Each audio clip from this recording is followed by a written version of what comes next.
Food allergy and food intolerance এই দুটো আলাদা। ফার্স্ট আমাদের জানতে হবে যে ফুড অ্যালার্জিটা কি।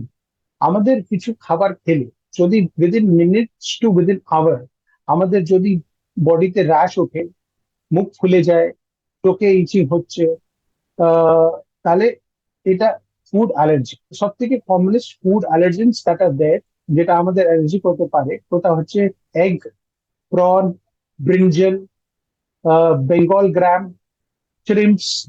তো দিস এইগুলো আমাদের মোস্ট কমনলি অ্যালার্জেন্স করতে পারে, ফুড অ্যালার্জি করতে পারে। তো আমাদের ফুড অ্যালার্জি এই জিনিস যেটা আমরা খাচ্ছি, ওটা খেয়ে আমাদের এই র্যাশ, হাইভস এইগুলো আসছে, তখন এটাকে ফুড অ্যালার্জি বলে।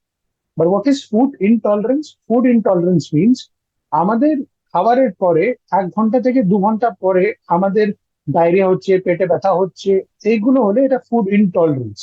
তো there is a difference between food allergy and food intolerance. এটা আমাকে আগে থেকে জানার জন্য এটা একটু প্রবলেম্যাটিক। কেন কি আমরা যখন আমরা কোনো অ্যালার্জেন দিয়ে খাবারটা না খাই, তাহলে আমাদের ওই সিমটমটা আসছে কি আসছে না এটা জানা মুশকিল। কিন্তু এটা এটাকে প্রিভেন্ট করা যায় by test which is called skin prick allergy test. Skin prick allergy টেস্টটা কি জিনিস, যে আপনি যদি সাপোজিংলি এগ খাচ্ছেন, ডিম খাচ্ছেন, তখন কি হয়, ওই ডিমের কোনো কম্পোনেন্টের প্রোটিনটা নিয়ে আমরা আপনার স্কিনের উপরে এটা টেস্ট করবো, প্রিক করে। যদি এখানে রিয়াকশন আসে, তাহলে আমরা জানতে পারবো যে আপনার এটা দিয়ে রিয়াকশন হচ্ছে। সাপোজিংলি এটা রিয়াকশন আসেনি, কিন্তু আপনি এটা খেয়েছেন আর বলছেন যে আমার এখনো লাগে স্যার, আমি ডিম খেলে বা প্রন খেলে, চিংড়ি মাছ খেলে আমার অ্যালার্জি হয়। তখন আমাদের একটা প্রসিডিওর থাকে, ওটাকে বলে ওরাল ফুড চ্যালেঞ্জ টেস্ট। ওই ওরাল ফুড চ্যালেঞ্জ টেস্টটা আমরা হসপিটাল সেটিং এ করতে হয়। ওখানে অ্যাডমিট করে আপনাকে 100 গ্রামস অফ ওই প্রোটিনটা দেওয়া যাবে, তারপরে রিয়াকশনটা দেখা যাবে।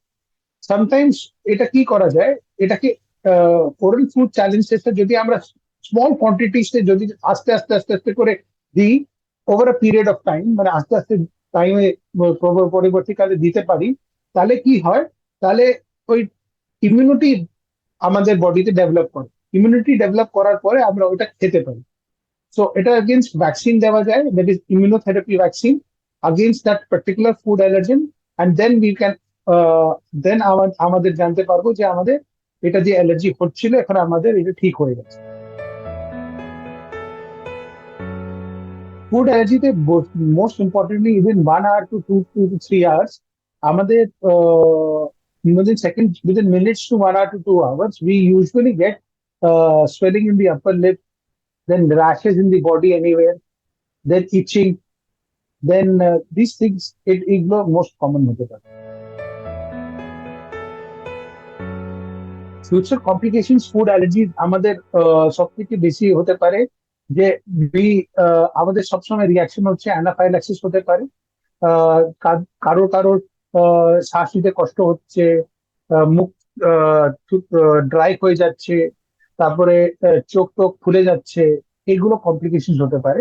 অ্যান্ড ইউজুয়ালি এটাকে যদি এরকম হয়, তাহলে আমাদেরকে অ্যানাফাইল্যাকটিক রিয়াকশন হতে পারে। অ্যানাফাইল্যাকটিক রিয়াকশন হলে আমাদের পালস কম থাকবে, বিপি বেশি, পালস বেশি থাকবে, বিপি কমে যাবে। এইসব হলে আমাদের অনেক টাকিকার্ডিয়া থাকবে, হার্ট রেটটা বেড়ে যাবে। তাহলে এইগুলো অসুবিধা হলে আমাদের অ্যানাফাইল্যাক্সিস হতে পারে। যখন অ্যানাফাইল্যাক্সিস হয়, তখন আমাদের অ্যাড্রেনালিন ইনজেকশনটা দিতে হতে পারে। Food allergens are treated permanently and they are very effective. And one of the treatment modalities বা আমাদের যে জানতে পারি যে আমাদের ফুড অ্যালার্জি কিসে দিয়ে হচ্ছে, তাহলে আমরা ক্রস রিঅ্যাক্টিভিটিতে দেখতে পারি যে শ্রিম্পের সঙ্গে ডাস্ট মাইট আছে কিনা, অন্য কোনো ফুডের সঙ্গে অন্য কোনো ফুডের রিয়াকশন আছে কিনা। ওটা যদি আমরা জানতে পারি, তখন ওর আগেনস্ট আমরা ভ্যাকসিন দিতে পারি। ওই ভ্যাকসিনটার নাম হচ্ছে immunotherapy vaccine, and that immunotherapy vaccine ভালো, খুব ভালো কাজ করে for food allergies. And over a period of time we increase the dilution. ওটা স্ট্রেংথ আস্তে আস্তে আস্তে করে করে বাড়িয়ে বাড়িয়ে যখন আমরা দিতে পারি, তখন ওরা ভালো করে ওই ফুডটা টলারেট করতে পারে, তাহলে ফুড অ্যালার্জিটা কমপ্লিটলি কিওর হতে পারে।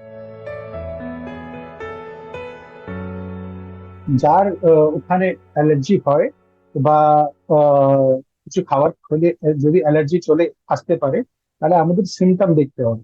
সাপোজিংলি ওর শুধু চুলকাচ্ছে, শ্বাস নিতে কষ্ট হচ্ছে না, শুধু চুলকাচ্ছে বা র্যাশ হয়ে গেছে, তাহলে আমাদের ওই ফুডটা অ্যাভয়েড করতে হবে সব থেকে আগে।